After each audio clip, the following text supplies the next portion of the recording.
Welcome to this overview of DesignBuilder, where for the next half hour or so I'll take you through the key features of the software.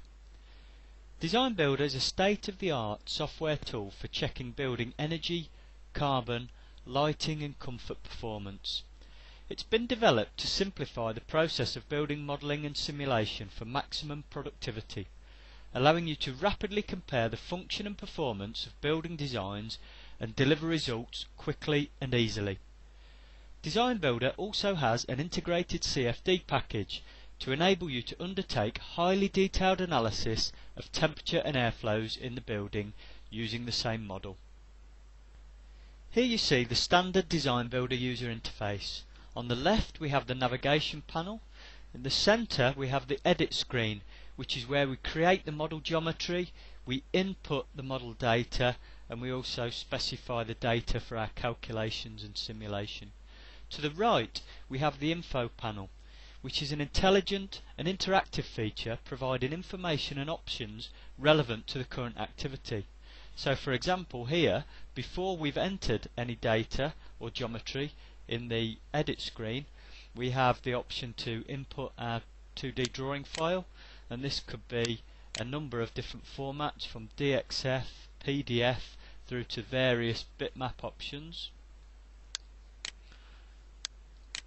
Or we can input our 3D CAD model or add a block.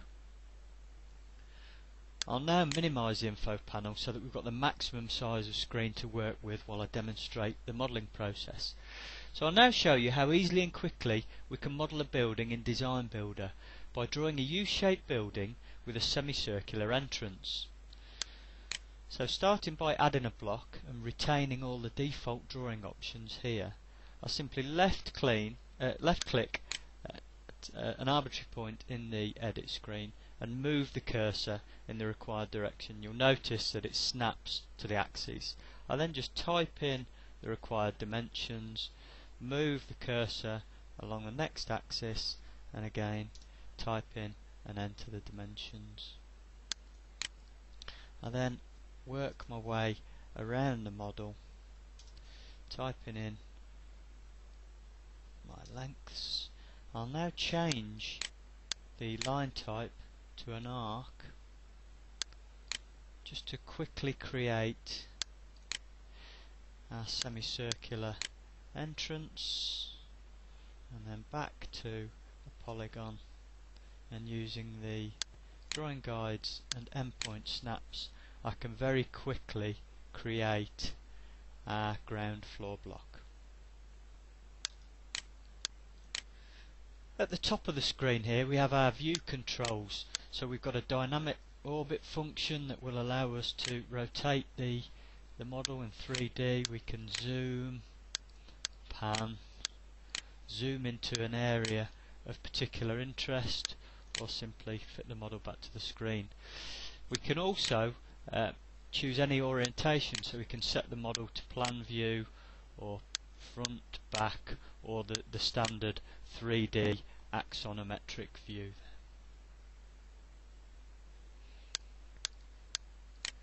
By selecting our model, we bring our drawing tools in the toolbar into play. So here we can see we have the drag face tool, and by selecting a face it allows us to drag that face along an axis. We can also cut our block, move it, clone or copy it, rotate, stretch, or delete it. There are two ways of creating a roof block, and the first one I'll show you is to use the pitched roof form of building block, and I'll leave the drawing options set to default.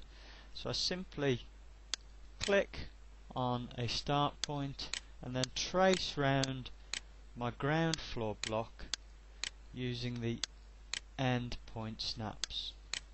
And when I click back onto my start point, the roof is automatically produced to the geometry details set in the drawing options there. I'll delete that block for now and show you the second way of producing either roof or first floor geometry. I'll now create my first floor. So I'll draw a flat roof section in the centre here, and then at either end of the building I'll produce a sloping roof. So to add my centre block is just a straight rectangular extruded block using the snap point and the drawing guide to locate my points, and I'll now use a construction line to help me locate the top point at a height of 6 meters, and again using the add block function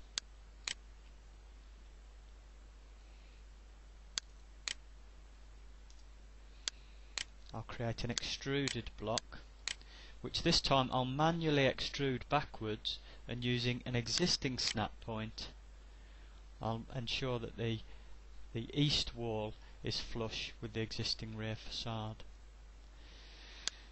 So now, to create the mirror image of this block at this end of the building, I could either copy and rotate the block that I've just created here, or in this case what I'll do is I'll add a separate block at a height of 6 meters,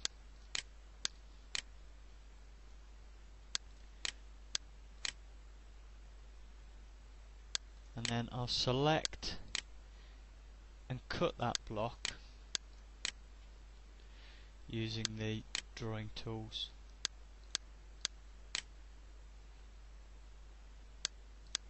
And simply delete the top section that I don't require. One of DesignBuilder's great strengths is the ease with which you can create complex geometry. And a good example of this is a dormer window, which I'll create now. I'll start by using construction lines just to locate the endpoints of the dormer, and I'll just zoom into the area of interest here. So I'll use an outline block to create an outline of the dormer roof, and I'll then convert that into a standard building block. So I extrude that all the way back through, select it, and then I'll cut the outline block along the plane of the existing roof so that we get an accurate cut line, and then delete the rear section and simply select the outline block and convert it to a building block. And that's how easy we can create some fairly complex geometry. I'll just delete that now and remove the construction line. The final stage in creating our geometry is to zone up the blocks. So I'll give you a quick demonstration here of how we do it in DesignBuilder, which is essentially we use partitions, and we draw partitions like so in the relevant areas to simply and quickly create our zones, and I'll call that my reception.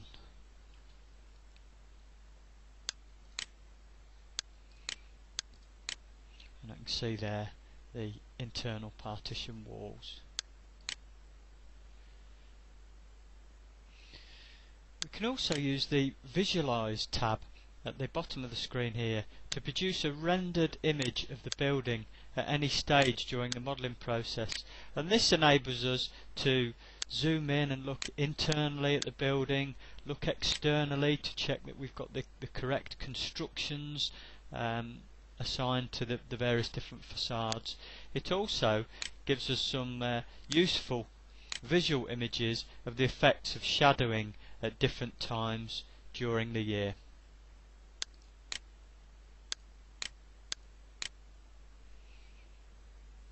Now that we've completed the model geometry, we can start to look at the data entry aspects.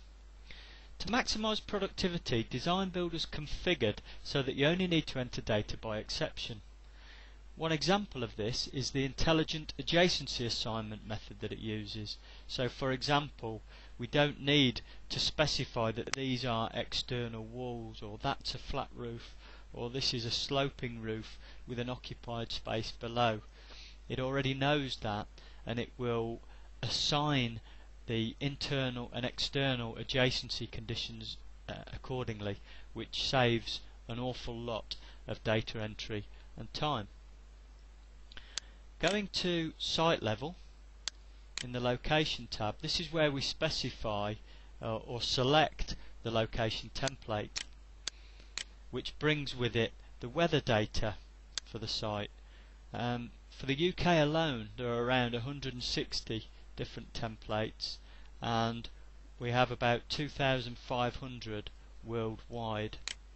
We also have around 4,500 design data templates for locations worldwide, and loading the correct template will then bring with it the site location details and critically the simulation weather data.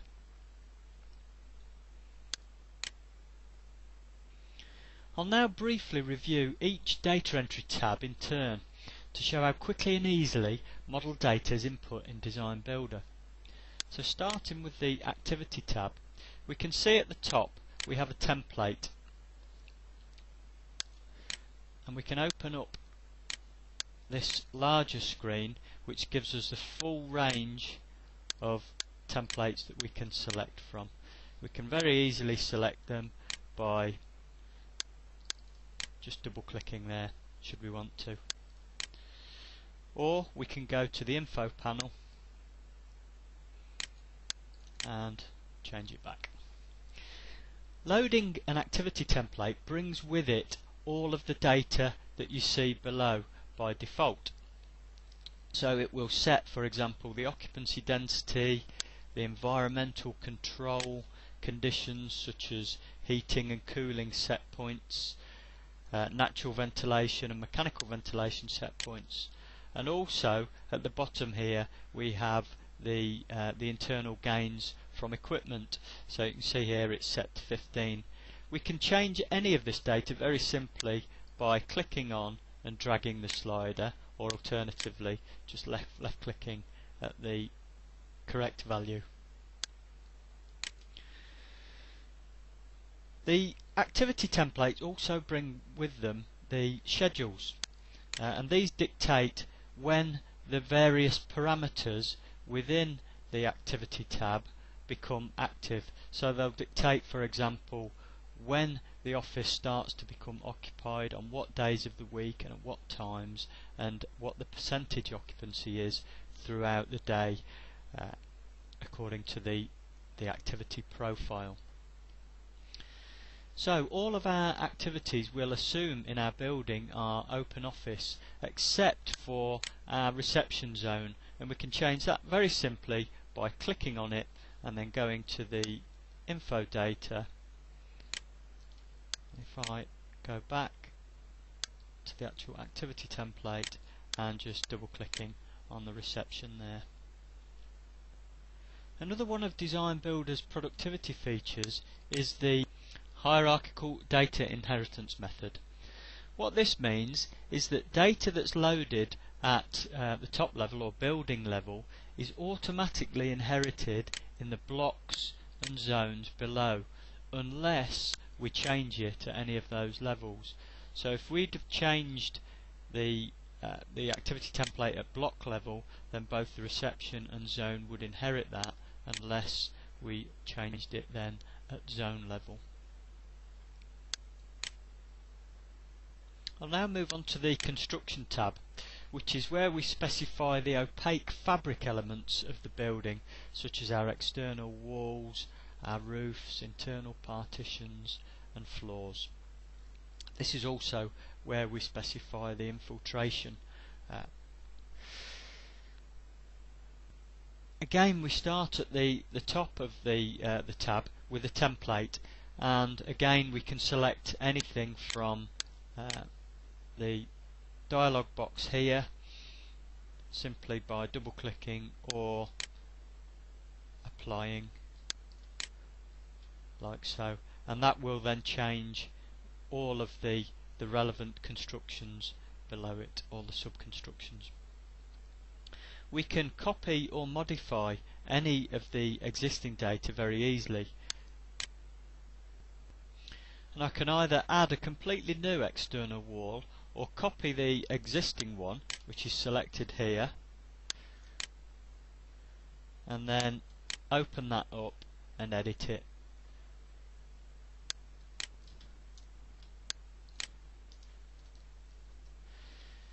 And we can see here we can specify the number of layers and the properties of each of those layers. So in this case I'll change the insulation type, and I'll load a foil faced PIR, and I'll change that to 100mm. And once I've made that change, I can view an image of my construction using the tab here, which is a useful way of checking the data you've input. And I can also view the U values that we've achieved with the actual construction that we've specified. So here we can see with no thermal bridging we have a U value of 0.173, and with bridging 0.173. So we could actually go back to our layer there and specify some thermal bridging. We can select there, if we go to the metals and select a stainless steel, and let's say quite high, but we'll use 0.1% bridging, and then if we go back to our tab we can see that this had a marked impact on the U value of that construction. We also have a really useful tool here, which is the U value calculator, and we can actually set the U value that we want to achieve, and then use this tool to change the actual thickness of the insulation layer to meet the U value that we've specified. So if I now click OK, and if I go back and I'm at building level, and I will select my revised,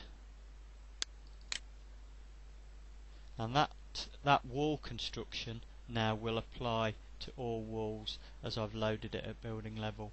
And we can use the same process to change the data of any of the roofs or floors, or as I said, create new constructions as we wish. The openings tab is where we specify all the glazed elements of the building fabric. Starting at the top again, we have the template, which we can select simply by highlighting the appropriate one from, again, the large library of data that we have available to us, and pressing the tick icon to apply that data. That then brings with it all of the relevant parameters in the headers below. As with the construction data, we can apply as many different window types to as many different surfaces as we wish that are relevant to our particular building. There are two ways of specifying the amount of glazing in the building. The first one is the early design method, if you like, and that is simply to specify the percentage of glazing window to wall percent. And as I showed you before, we can move the slider by dragging it or simply click on the appropriate value on the slider bar. Here we can see it's set to 30% as a default. So I may want to go to my reception zone, for example, and I could either move that to 100% or use this option to fill my surfaces. And going back to the layout tab, going to building level, we can see that the glazing along this whole west facade has been filled to 100%. We can also manually draw glazing onto a surface, so if I set this surface to no glazing and then use the toolbar icon, I can simply draw a window that's say 2 by 3 by simply typing in 2 space 3 and pressing enter, and then if I go back to my building I can see I've made that change, and we can do that on as many different surfaces as we wish. In the lighting tab we have again the template at the top, so I can select the Part L2 2006 template, and there again this brings with it the all of the associated data. So it's giving us a lighting energy consumption of, at the minute, 3.4 watts per meter squared per 100 lux. We could of course change this if we'd like.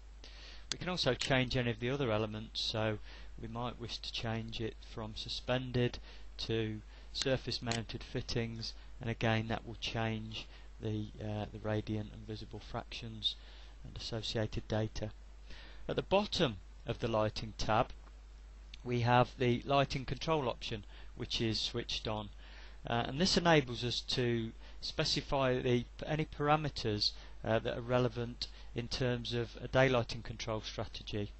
So we can set the control type to linear, oblique, off or stepped, and we also have the option to specify 2 separate lighting areas, which is very useful where we may have a large zone and we have to apply some kind of zoning protocol to the daylighting control. Finally, we have the HVAC tab, which is where we specify all of the heating, ventilation and air conditioning system details. I'll leave the fan coil system template loaded and quickly review the headers below. So here we can see we have mechanical ventilation system details. This may be a recirculation only system, so I can switch off mechanical ventilation or on, whatever's relevant. I can also switch off any of the other parameters that don't apply to my particular model. So here we've got the heating system where we can specify any of a number of different fuel types. We can also change the efficiency very easily if we wish, and the same with the cooling system. We also have the domestic hot water details here, and we have a number of different types of system that we can select from. And at the bottom of the HVAC tab we have the natural ventilation header, which is where we apply natural ventilation data if that's relevant to our model. So now that we've created all of our model geometry and input all of our model data, we're in a position to start running our calculations and simulations. I'll start by running the heating design calculation, which is a steady state calculation undertaken at winter design conditions based on the weather file, which is set by the location that we specified earlier in the process. So at the top of the screen we have the internal design conditions and external design condition, and the graph below that shows us the heat balance. So we've got a steady state zone sensible heating load of 37.4 kilowatts, and then we've got losses and gains as shown by the various bars in the graph here. So we've got a loss of 11.5 kilowatts from the glazing, and the big one here, we've got a loss of 19.5 kilowatts from infiltration. That may prompt us to look at possibly improving the glazing, but more likely to maybe consider improving our leakage rates by possibly incorporating accredited details into our construction process. Below the graphs we've got a numerical breakdown of the losses and gains from the various elements of building fabric. We can view this data at building, block or individual zone level, so we can analyse it as we wish. there's also a very useful summary tab here which gives us the breakdown of comfort temperature in each of our zones and blocks, and the steady state heat loss and design capacities in each of the zones and blocks. So we can see that we have a design capacity which is essentially the steady state heat loss multiplied by a design factor that we input into the model earlier, and that gives us our design heat loss for each of the zones. From that we can specify our emitter sizes, and at the very top we've got the sum of all of the losses, and from that we can specify our plant heat size to meet the heating load. We can of course use this data throughout the modelling process iteratively, so that we ensure that we iterate to the optimum solution in terms of fabric performance and cost, by running the calculation at various stages, for example as we're deciding the insulation level in the walls. The next tool available to us is the cooling design, which again is carried out at design conditions, but this time summer design conditions, again based on the weather file from the location template that we selected at the beginning of the design process. The data is presented in a slightly different graphical format, so we can see at the bottom we've got our latent loads and our system sensible and cooling loads, and the top graph gives us a breakdown of the heat balance. So we can see here that we've got a peak zone cooling load of just over 60 kilowatts, and then this is broken down into lighting, which is fairly low. We've got our occupancy, which you can see follows the occupancy profile, and then we've got a steady state computer and equipment gain. But the dominant heat gain is from the solar gain through the exterior windows, as you can see here. Now that graph is at building level, and quite often with this data it's instructive and intuitive to look at what's happening in the individual zones. So looking at the graphs from our reception, which you'll remember has a west-facing facade, and I set the glazing to 100%. So the solar gains are relatively low in the morning. They creep up as the diffuse radiation increases in the day, and then during the afternoon, as you get some direct sunlight onto that west-facing facade, we can see that the gains through that glazing peak massively. So this clearly dominates the other gains in that zone, and would lead us to maybe reducing the amount of glazing, or maybe changing the glazing type to solar control glazing, or possibly introducing some form of external shading. As with the heating design calculation, we also have the summary data here, which gives us a breakdown of our internal temperatures and sensible and latent cooling loads, which would enable us to size our emitters within the condition zones, and then also would give us our plant size at building level. Having run the heating and cooling design calculations, I'll now run a dynamic simulation over the summer design week. This takes a little longer than the design calculations. One of the reasons being that it has to actually run those calculations first before it carries out the dynamic simulation, which obviously then includes more detailed analysis of the energy flows into and out of the building, and also the effects of shadowing and any other variables that have been introduced into the simulation request.